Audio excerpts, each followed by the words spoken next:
Good morning, students of class 4th. Students, I'm sure all of you are happy and healthy. Students, in my last video, I had completed the reading and explanation of lesson 6 of your Wordsworth English Reader book, Gulliver in the Land of Lilliput. And I'm sure all of you must have completed the word meanings, meaning of phrase neatly in your English notebook. Today also I'll be continuing with lesson 6, Gulliver in the Land of Lilliput.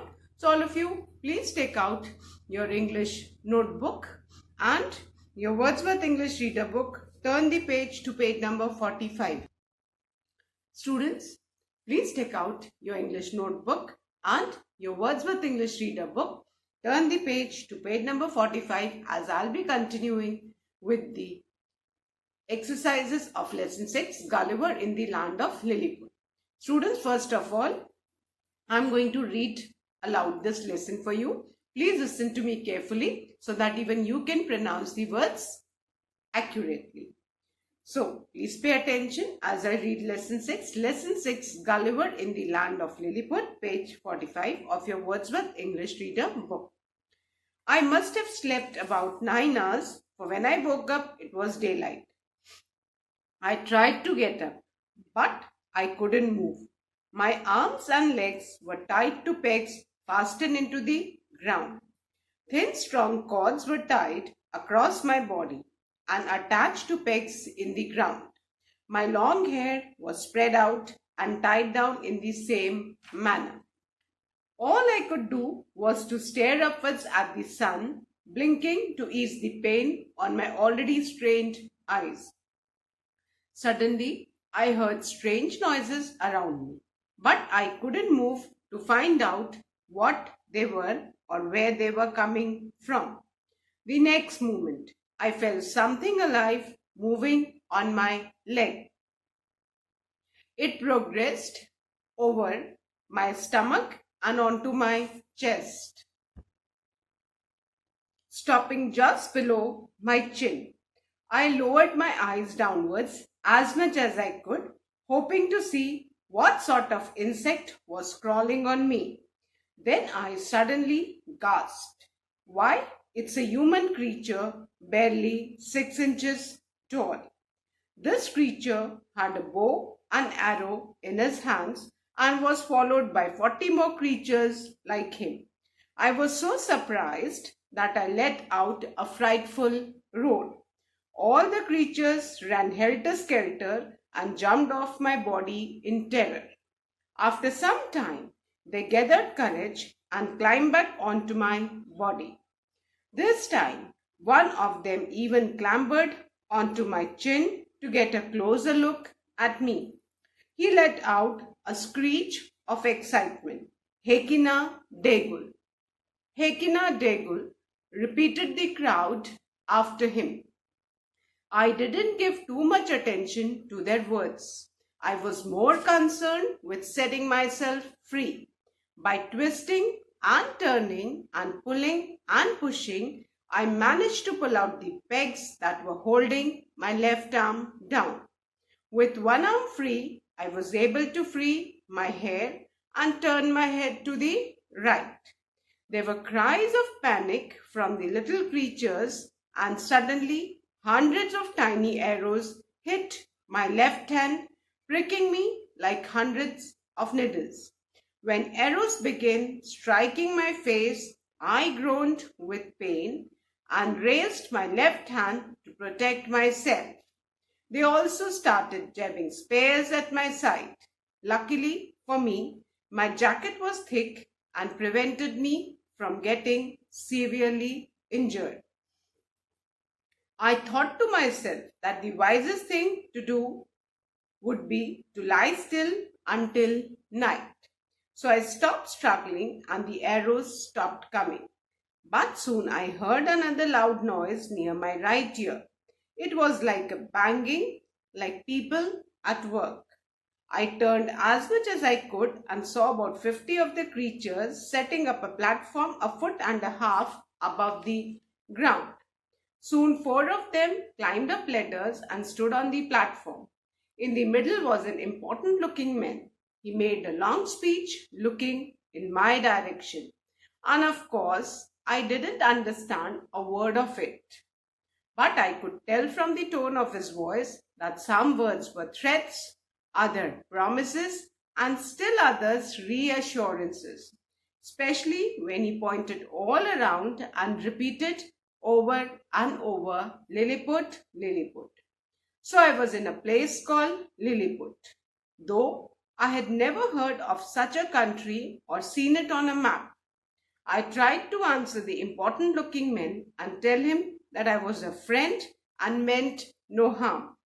I even raised my eyes and hands to heaven to make my promise stronger. The last time I had eaten was hours before the ship sank. So I had to show these people that I was hungry. I did it by putting my fingers into my mouth as I spoke. The great Hergo, as I later learned this important lord was called, understood my signs and shouted out orders to the crowd below. 100 little people immediately placed ladder at my sides and climbed up on my body with baskets full of meat and bread, which they dumped into my mouth. This was the food that their emperor had ordered as soon as he had received word of my arrival. When I signaled that I was also thirsty, they rolled a barrel up a ladder and across my chest. Then they poured a delicious liquid that tasted like wine.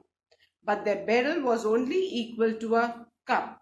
And after they had given me a second barrel, they showed me that they had no more. I was grateful to these little creatures. They had treated me generously. So students, this was the reading of Lesson 6, Gulliver in the Land of Lilliput, the second part of Lesson 5. And children, this lesson has been adapted from Gulliver's Travel, written by Jonathan Swift. Now, you need to know about the author also. Jonathan Swift, he was born in 1667 and he passed away in 1745. He was an Irish author. Irish author means a person who belongs to Ireland, who wrote a number of novels where he used humor to criticize various issues of society. He was also the head of St. Patrick's Cathedral in Dublin, Ireland. So students, now I'm going to start with the comprehension exercises. So all of you, please take out your English notebook and give the heading A, that is answer the following questions briefly. Answer the following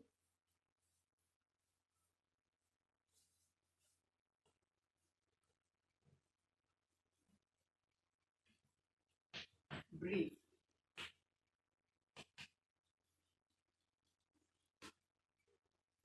So our heading is answer the following questions briefly. Fine. And our first question is,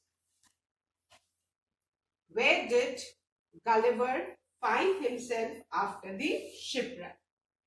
All of you write question number 1. Where did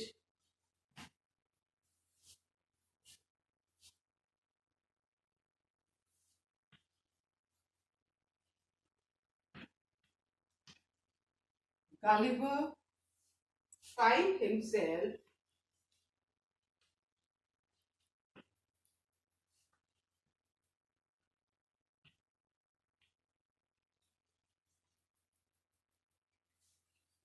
after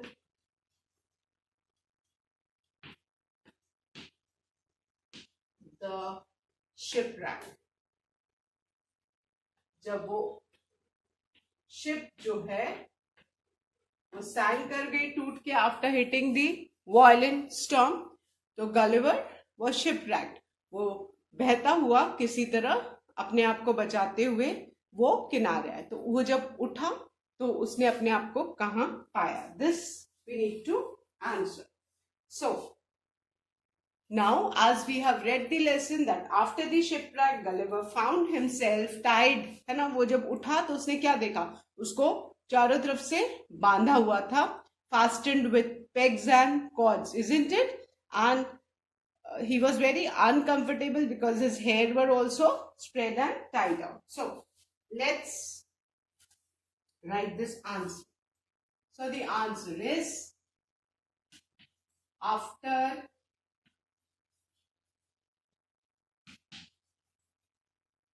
the shipwreck,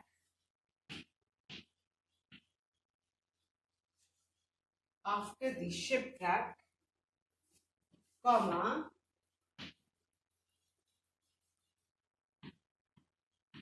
after a phrase we generally put a comma, children, keep in mind.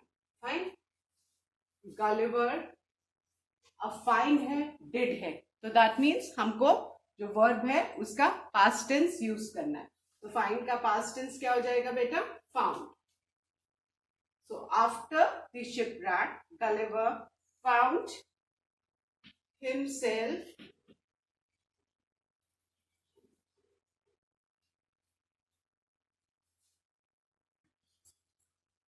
tied to pegs, fastened कस के बांधा हुआ, into the ground,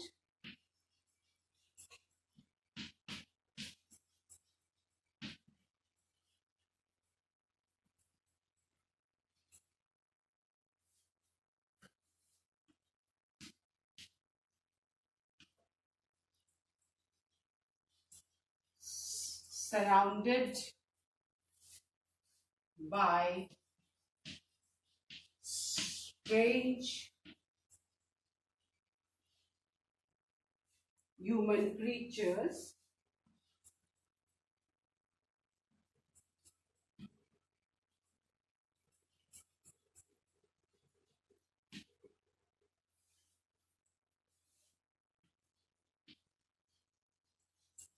barely 6 inches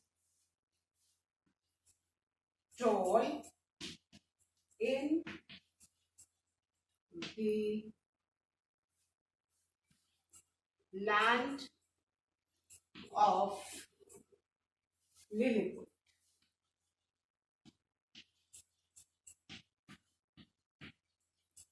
So, this is the answer. Now, let's read it. Question 1. Where did Gulliver find himself after the shipwreck?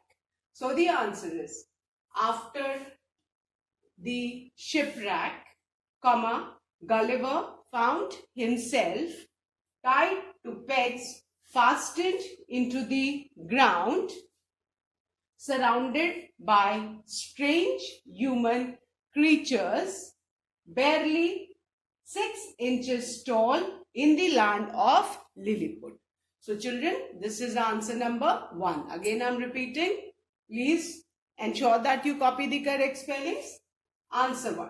After the shipwreck, Gulliver found himself tied to pegs fastened into the ground, surrounded by strange human creatures, barely 6 inches tall in the land of Lilliput. What does this mean? कि Gulliver जब अपने आप को उसकी ship टूट के बिखर sink कर गई सी में, और वो किसी तरह शिप से मतलब अपने आप को बचाते हुए एक स्ट्रेंज जगह पे उसने वो थक के सो गया था. जब सुबह उसकी आंख खुली तो उसने अपने आप को बंधा हुआ पाया ग्राउंड में, है ना, और उसके आसपास स्ट्रेंज ह्यूमन क्रीचर्स, है ना, मतलब जिनको उन्होंने पहले उसने कभी नहीं देखा था. उनकी साइज क्या थी? They were hardly 6 inches tall. And I said 6 inches tall means ये छोटे स्केल के बराबर उनकी हाइट. ठीक है, 6 इंचेस का होता है छोटा वाला scale.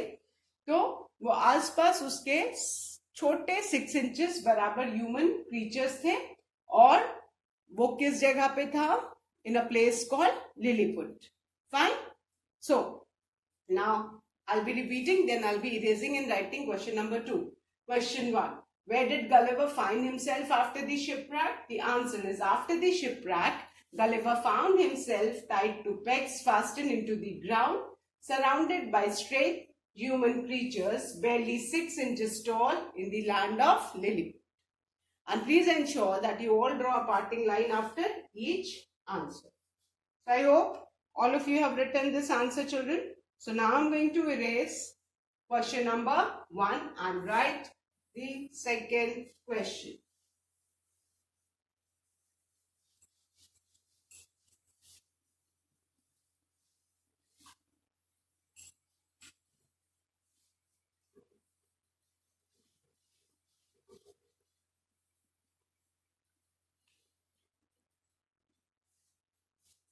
Now, question 2.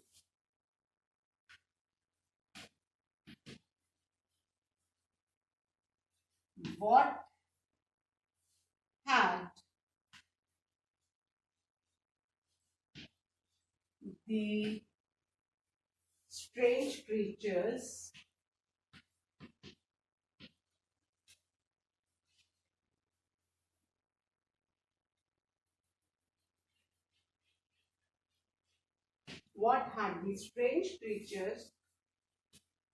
done to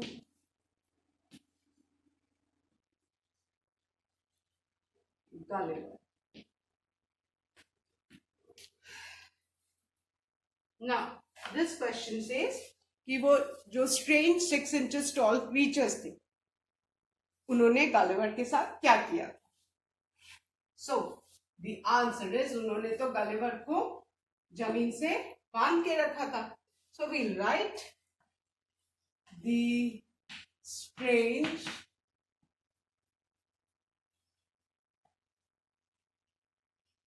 creatures had tied Gulliver with cords. Cords means ropes. With cords attached to pegs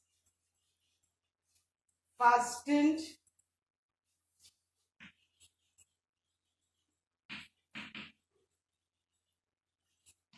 into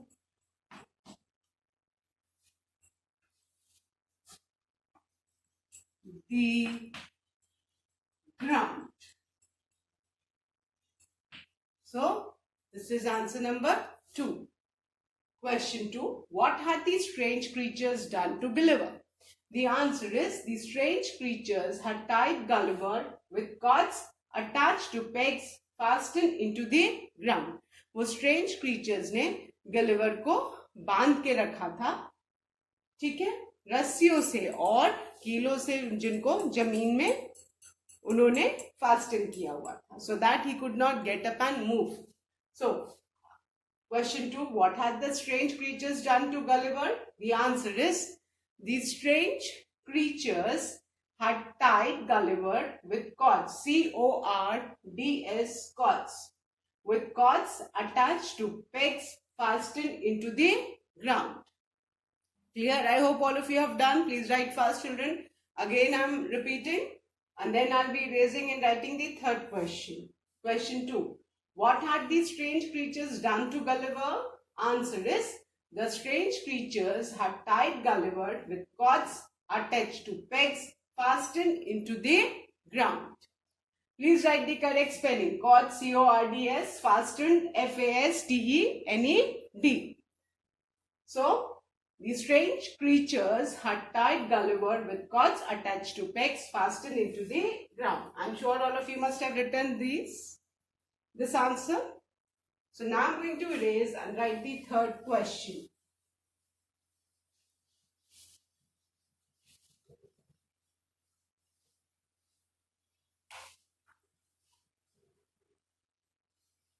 Okay. Now the third question is question number 3.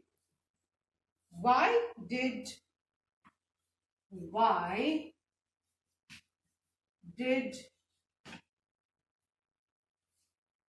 the creatures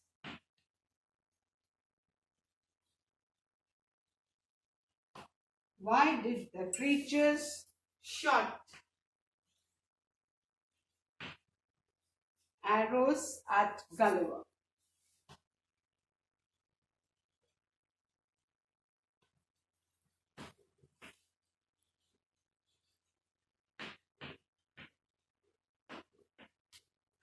Now third question है कि वो little creatures ने Gulliver पे कब तीर चलाने शुरू किए?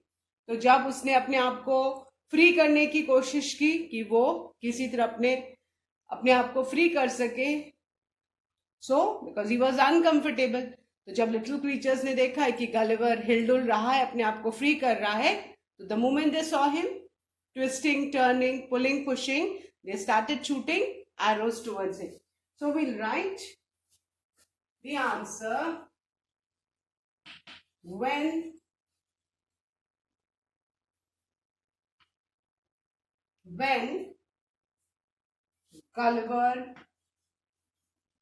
Gulliver's G will always be capital, children, because it's a proper noun. Keep in mind. So always write the G capital. So when Gulliver tried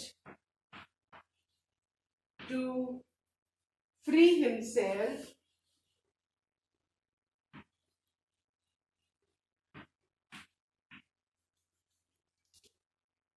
from the cords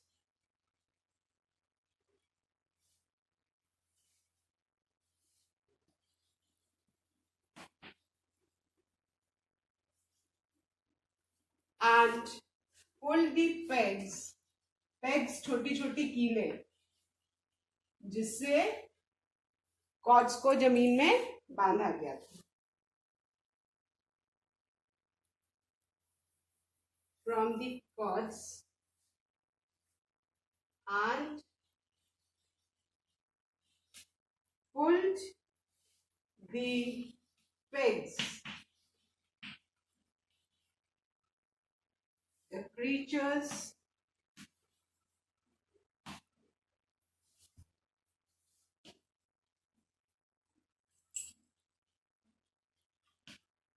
shot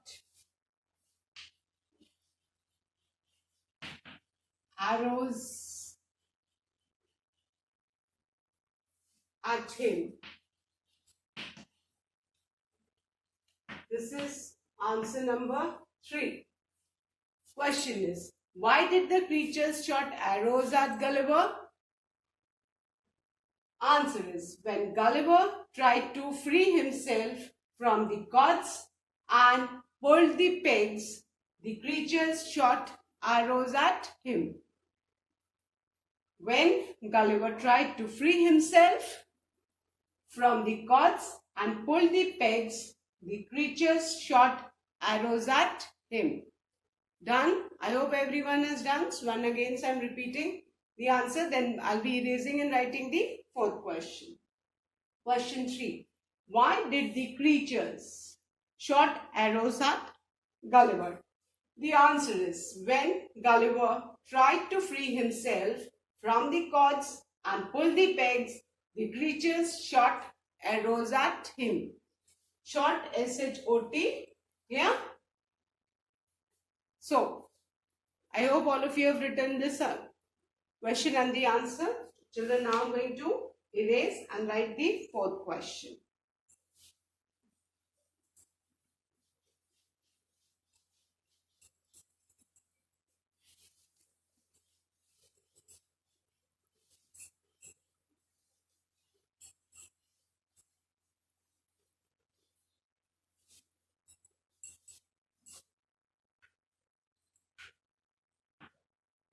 Okay, question 4. Who was the important looking man? Who was the the important looking men.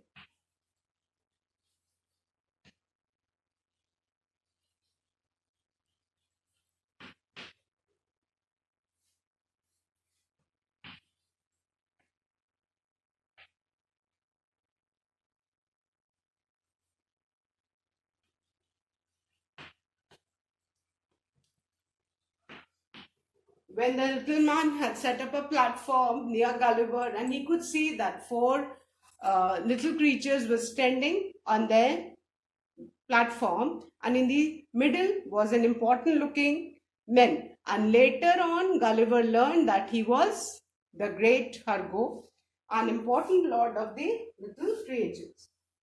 So we are going to write the answer.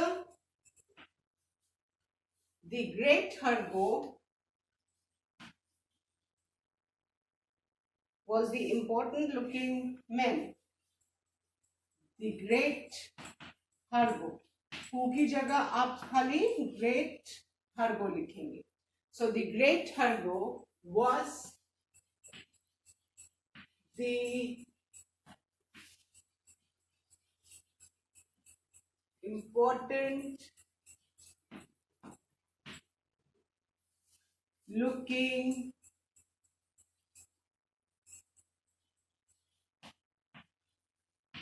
man. Who was the important looking man? The answer is the great Hargo. H capital since it's a proper noun. Who was the important looking man? The great Hargo was the important looking man. Clear? So this is answer 4. Again I am repeating. Then I'll be erasing it and writing the 5th question and answer. Question 4. Who was the important looking man? The answer is the great Hargo was the important looking man. Clear? Who was the important looking man? The great Hargo. So children, now I am going to erase this question and I am going to write the 5th question and the answer. Now, question number 5. What did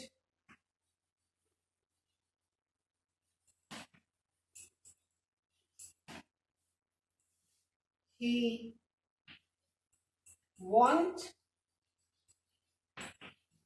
to say to Gulliver? What did he want to say to Gulliver? So,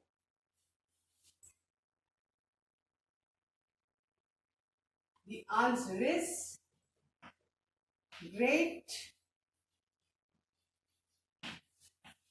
Hargo made a long speech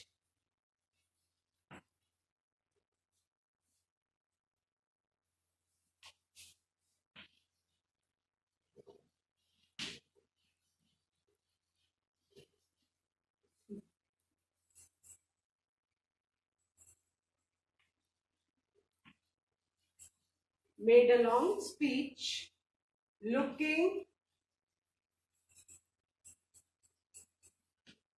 at Gulliver.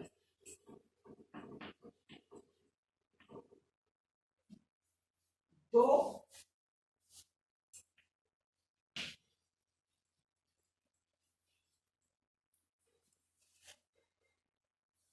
Gulliver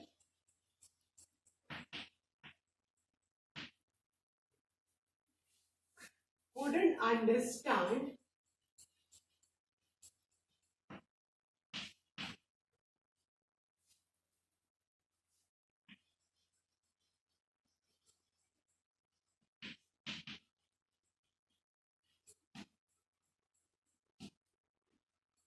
his words,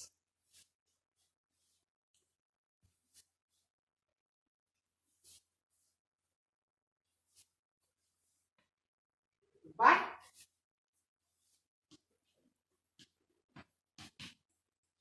he could tell from the tone of his voice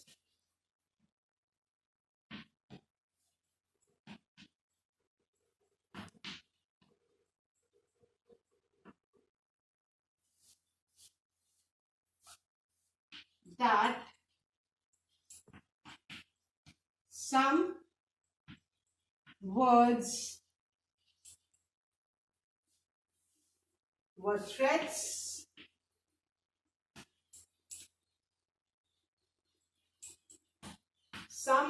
were threats, other promises, and still others reassurances.